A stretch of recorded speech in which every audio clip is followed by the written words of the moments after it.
5. Et sous le demi-jour d'une forêt ombreuse, je vis contre un vieux tronc de lierre tapissé, dans une rêverie intense et douloureuse, un jeune homme adossé. Parfois un rire amer venait plisser sa bouche. Un sinistre rayon passait dans son œil noir, où l'on voyait se peindre, indicible et farouche, un profond désespoir.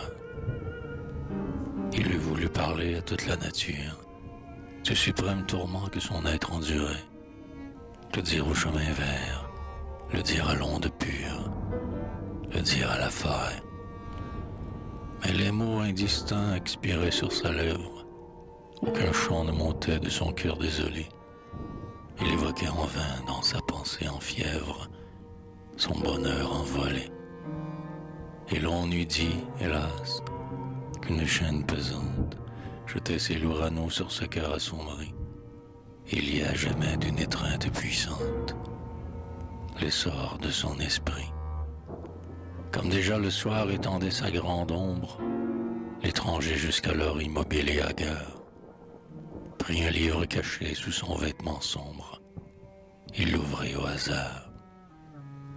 Je le vis tressaillir, et sur la même page, ses regards bien longtemps restèrent arrêtés, et je vis par degrés luire sur son visage de nouvelles clartés. Dans son œil rayonnait une plus douce flamme, et dans ses chants mêlés d'espérance et de pleurs, il croyait retrouver les accents de son âme et ses propres douleurs.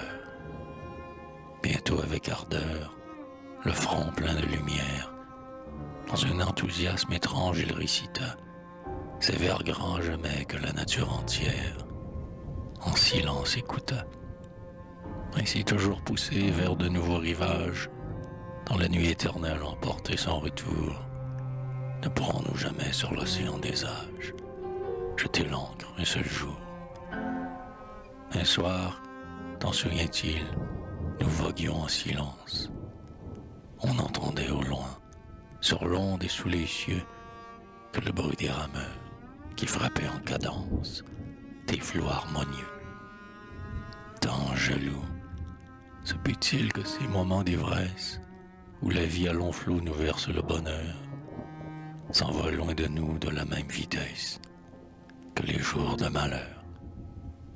Éternité, néant, passé, sombre abîme, que faites-vous des jours que vous engloutissez? Dites, que faites-vous des extases sublimes que vous nous ravissez?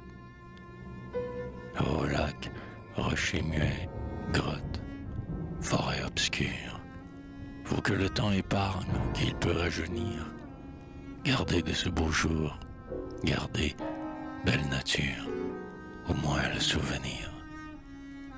Alors que s'achevait la musique divine, un éclair flamboyant traversa mes esprits, et j'y vis rayonner ton nom, ô Lamartine, ton titre de grandeur, poète, et je compris.